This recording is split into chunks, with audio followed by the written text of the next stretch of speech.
Qo'rqinchli ovozliq asar, vahima bosgan qabristonliq.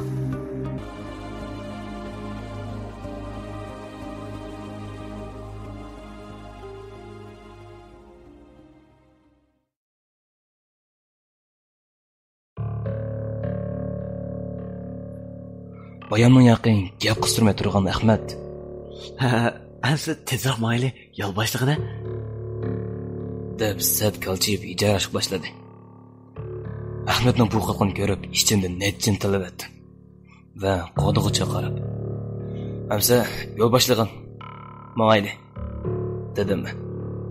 Qo'dig'icha menga bir tamning yiniga berib, tamga qo'lni qo'yib, baya Aysa ishini ochganda o'qiganga o'xshash og'zini midiriltib turadi.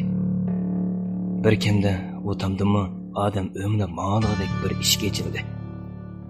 Bo'ldi. Mayli. Lekin ishga kirganda hech qaysining gap qilishga ruxsat yo'q, dedi u. Menmi?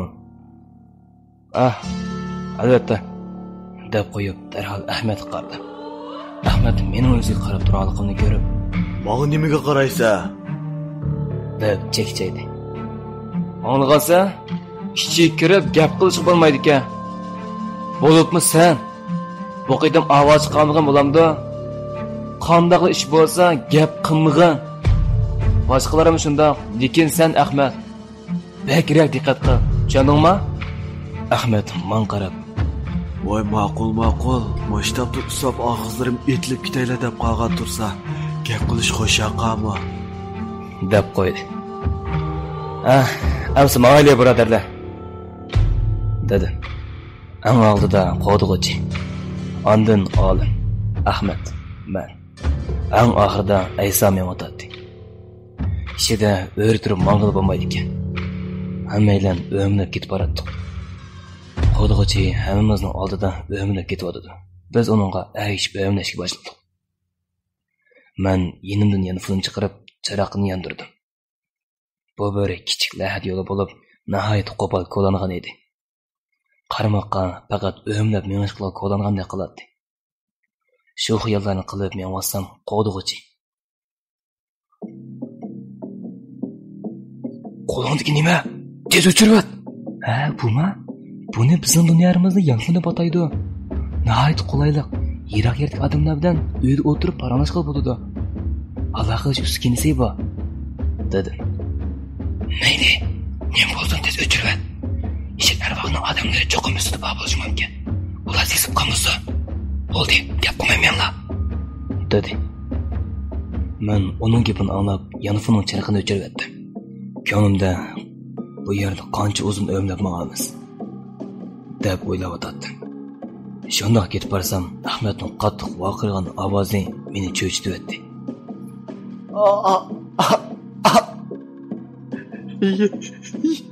"Yamaka, shilonchi qildi meni," deb qalaymaqon voqirashib boshladi.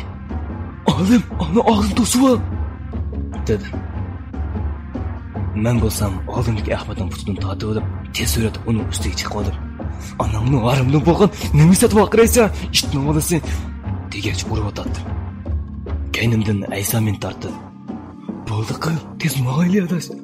Ishi ayroqni odamlari ovozimiz anglab bo'ldi yaxshi. Ular kelib qolsa, bu tarchilikda bular bilan jang qilolmaymiz adash," dedi. Mening achchig'im texich yanmagan edi. "Haqiqatan musharamdan bo'lgan ishimizni buzdi. Meni qo'yib, buni o'ltirib bitay," deb varqiradi. Ahmad bo'lsa, oldimizga qorong'ulik ichida, "Asli sening maqsading moshimiti? Kelapsa!" deb varqiradi. Uning gapini anglab, mening chiqim qara gaz o'rlagan edi. Aysaning qo'lidan yo'qinib chiqib, o'zimni uningga otdi. Men Ahmadning ustiga tushibdim. Uni yana qalaymqon urishga boshladim. "Anangni, sen ablaqmishada o'tiribdim, nima ko'rsam kerak?" dedi. Tasattillah olim. "Asqar, bu yerda rostligina ham ekan. Ehtiyot bo'lmasak bo'g'dik. Bo'lmasa, bo'ylarning zahri bek kuchlik," dedi.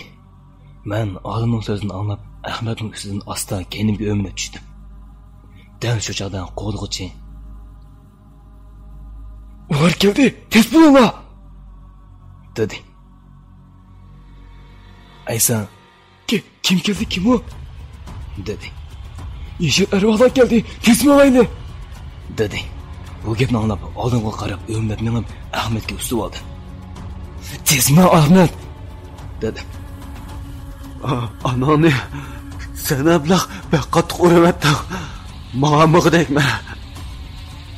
Ananın cinanımında boş demesin. Ölgünümüze tezma. Dedim ona. Umu gibini tushunib bo'lgan, o'zimning gapini anglab, o'rnidan turib o'mlashga boshladi. Biz oldirab o'mlab minishga boshladik. Qo'duvchi bo'lsa, beshanan pas qilib menlar. Ustida yillar ekan. Yana ozroq mazoq yetib boramiz. Dedi. Biz uning gapini anglab, texmi tez o'mlashga boshladik. Shuncha tez o'milsammi, Ahmetga yetchilayanda qilmaydi. Bu ablah nimachi tez mang'andi? deb Ahmetni chaqirdi. Ahmet, qiyinsan? Nima? degan ovoz keldi. Men shu ovoz kelgan tarafdan mengishimga ustidan to'p sirg'ib tushishga boshladi. Qo'dg'uchining ovozi yana keldi. Tez, ular biz yetishgan deb qoldi. deb varqirdi. Biz texim tez o'milab mangdik.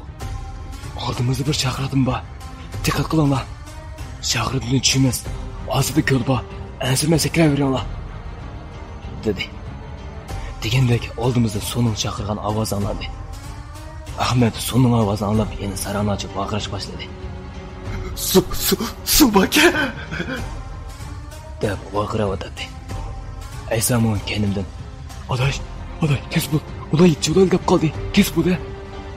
Men bunu tez o'milabmadim. Mana, ahir chaqirdim kep qoldik. O'zimni otdim. Bir vaqtda eg'iz burnimga suv buduqlab kirishga boshladi. Men ustiga tepchilab chiqishga boshladim. Ustiga chiqibla u yoq bu yoqqa qarashga boshladim. O'ng tarafimda qo'ng'dovchining ovozi anglandi. Tez bu yoqqa kelinglar. Men qariqlarcha qo'ng'dovchining ovoz chiqqan taraf qarab uzdim. Qarag'aq so'qilganda qarag'atdagi tashlarni tutib ustiga aran chiqib oldi. Atrof yana qorong'u. Men yanchiqimdan yanfini elib, "Anangni bunog'im so'kar kesib turgandi" deb qo'yib, qog'onlarini chaqirdi. Yenimdan olimning ovozi keldi. Sal nersidan qo'dg'uchi va Aysanning ovozi keldi. Lekin Ahmetning ovozi anglanmay o'tdi. Ahmet, qayersan? deb vaqadi. Shu tarafdan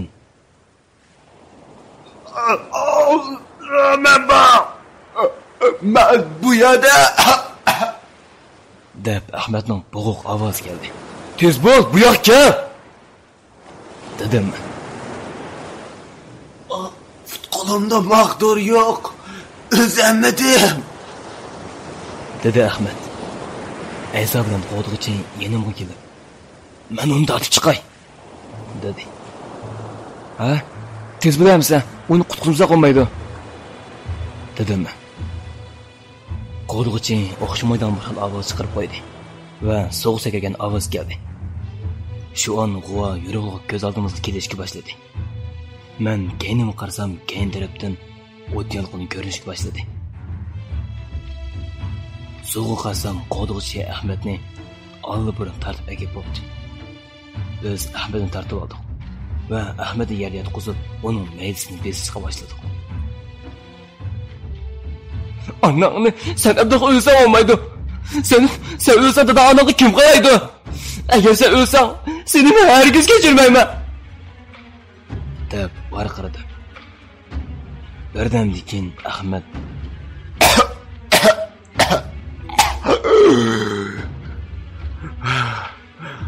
Anani, men o'lsam, seni kim xotoga qoladi? Men o'lmadim. Bu ablahning jini ajabchinkina deb uning hayotligidan xush bo'ldi. O'chaqcha keynimizdagi o't yolqini yenimizga kelib bo'ldi. Men ularga qarab hayron qoldim. Ularning badani biz bilan o'xshaydi ekan. Men ularga sapsilab qarab etgandan keyin ularning ko'ziga qaradim. Boshqa yerlari o'ziga o'xshab qolgani bilan ularning ko'zlari qip-qizil edi. "Tezmi haydi. Yeşil arvahlar vaqtincha kirolmaydi" Lekin ular bir bo'lib kelsa, mudofiani kuch yetmaydi. Biz berib jang tayyorlab qilaylik. Tez bo'linglar. Dedi qo'dg'uchi. Men ortiq gap qilmay. Amsi mangaydi. Dedim-da Ahmedni yutishga boshladim. Ahmedni yutib mang'ancha qo'dg'uchi qarab. Do'stimning ahvoli toz yaxshi emas. Ilon zahrini qaytarib bo'ladimi? Dedi. Buni qizil arvohning qiyshiq bog'ini deyishadi. Menimcha ularning cho'qim avvali bor. Dedi u. Men mang'ach Ahmedga. Hozirgi ahvoling qanday arkadaş? Yodashib bayinjimi? Dedi. O bo'sh ovozda. Men nahayt yaxshi. Anangni ablah, nimachilar iqirsan? Dedi. Necha kun tamoq yemay yuribmi, put qo'limni faqatla mag'dur qilmagan edi. Mengib bir tog' o'nkirga o'xshaydigan bir yer kelib qoldi. Qo'dg'uchi bizni qarab qo'yib, "Mana, keldik," dedi. Biz ichiga kirib minishga boshladik. Bu o'nkirning ichi yechil arvohningidek koridor shaklida edi. Ikki tarafidagi tomoq qo'yuq mash'al sanjib qo'yilibdi. Ish qilib yechil arvohningidan ming yaxshi deb ko'rinadi. Biz zalga keldik. Zalning og'zida ikki qorovul qo'lida nayza tutgancha qarab turardi. Bularning bu holati kinolardagi podshohlarning ordisi eshik oldida qorovul turadigan lashkarlarga o'xshab ketadi. Ichiga kirsak, zal uzunisigan xeyli uzun ekan. Yana bir uchiga qarsam, bir oltin rang taxtda 45 yoshlar chambasidagi bir kishi qip-qizil ko'zlarini bizga tikkancha qarab o'tiradi. Eshik chetimizda bir sapdan bo'lib 60 dak odam o'tirishyapti. Ularmi bizga tikilib qolgan edi. Ulug' shohim, sizni saqlayotganlar hozir keldi. Ularni qo'g'diga chelib kelibdi. Dedi. Men ostan Ahmedni yerga qo'yib, "Mening do'stimni yilon chiqib oldi. Uni qutuldirib qo'ygan bo'lsangiz," deb podshoh qardi. Podshohmi Ahmedni qarab qo'yib, "Yasavul, tezni chaqirib kel," dedi. Endi kechkisi "Bosh ustiga," deb qo'yib chiqib ketdi. Podshoh men qarab, "Qani, bu yoqqa kel. Kel o'g'lim," dedi. Men qo'dg'uchi qarsam, u men qarab beshini langishdi. Men ostan taxt taraf qarab mandim. Podshohning yeniga kelganimda, u men qarab. Men ostan taxtga qarab menib podshohning yeniga keldim. U menga toza sinchilib qarayotgandan keyin, "O'xshaydi ekan. Rostla o'xshaydi ekan," deb varqiradi. Men hechnimni anqira olmay qolgan edim. Podshoh qarab, "Siz nim deyapsizlar? Men nimga o'xshaydi ekanman?" dedim. Podshoh bo'lsa men qarab, "O'g'lim, sen 500 yil avvalgi bizning sultonimiz Muhammad Alining 6-avlodi bo'lasan," dedi. "Nima?"